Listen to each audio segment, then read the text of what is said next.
జన్మ అనేది అయితే ఉంది అని చెప్పారు. మరి పూర్వజన్మ కర్మలు వాటిని మనం ఇప్పుడు ఎలా గుర్తించడం? వాటిని ఒకవేళ కర్మ అనేది ఉండే అని అయితే ఈ జన్మలు గుర్తించడం ఎలా? శ్రీ గురుభ్యో నమః. ఓం నమో నారాయణి. పూర్వజన్మ కర్మలని జ్యోతిష్య శాస్త్రం 3 రకాలుగా పరిగణించింది.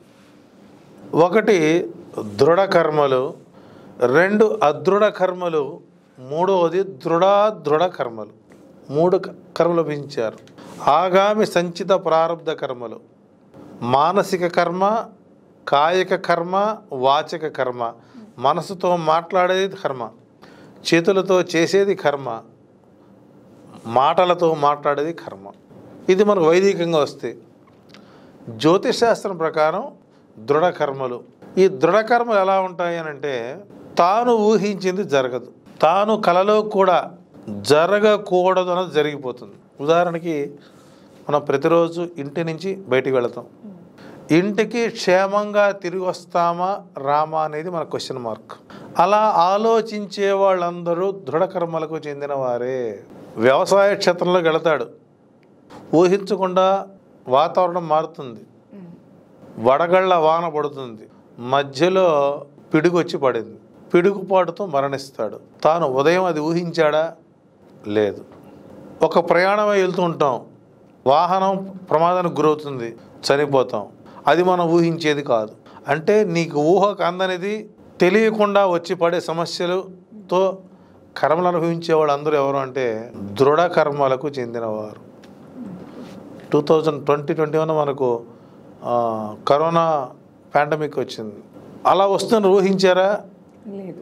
చనిపోయిన వారి శాతం ఎంత, బతికిన వారి శాతం ఎంత? ఆ చనిపోయిన వారందరూ కూడా దృఢ కర్మల చేత చనిపోయిన వాళ్ళు.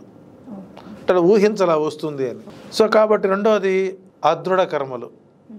ఈ అదృఢ కర్మలు ఎలా ఉంటాయంటే, వారి జీవితంలో వచ్చేటువంటి పుణ్య పాప కర్మలకు ఉన్నాయని నమ్ముతూ దైవారాధన, దీపారాధన, దానాలు, యజ్ఞాలు, తపస్సులు, జపాలు, ఇలా క్షేత్ర దర్శనాలు చేసుకుంటూ వాళ్ళ యొక్క సమస్యలని నుంచి క్రమక్రమేణా వాటి యొక్క బలాన్ని తగ్గించుకుంటూ ధైర్యంగా అడుగు వేస్తూ జీవన ప్రయాణం చేసే వాళ్ళందరూ కూడా అదృఢ కర్మకు చెందినవారే.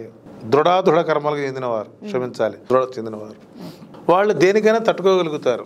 ఎలాంటి విపత్కర వచ్చినా వారు దైవం మీద ఆధారపడతారు, దానాలపై ఆధారపడతాడు, జపాలపై ఆధారపడతారు, తపాలపై ఆధారపడతారు. So is a right quality. ఇక 3వ కర్మ వచ్చరికి దృఢ కర్మలు, అదృఢ కర్మలు, దృఢ కర్మలు. 3వ దృఢకు చెందినవాడు. వీళ్ళు దేనిని కూడా తొందరగా నమ్మరు.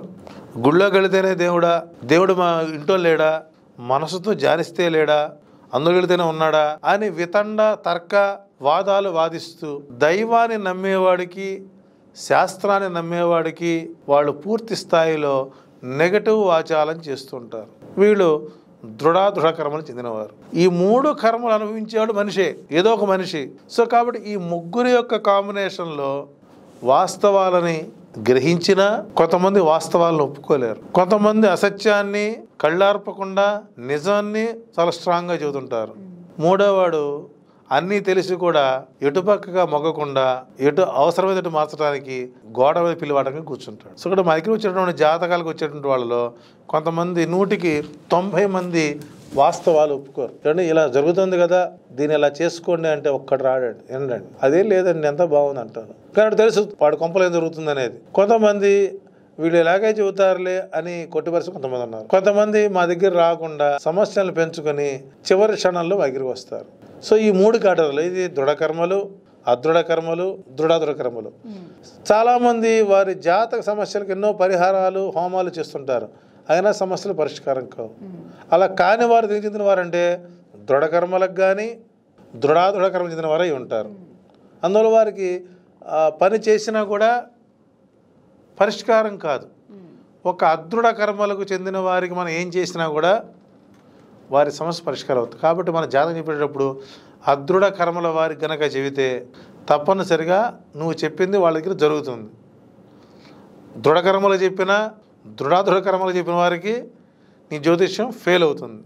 కాబట్టి జ్యోతిష్యుడికి ఈ ముగ్గురు ఏ కర్మకు చెందినవారు అని కనుక గ్రహించుకొని కనుక ముందుకు వెళ్ళగలిగితే అక్కడ ఆ అంశాలు సక్సెస్ అవడానికి అవకాశాలు ఎక్కువ ఉన్నాయి. శుభం.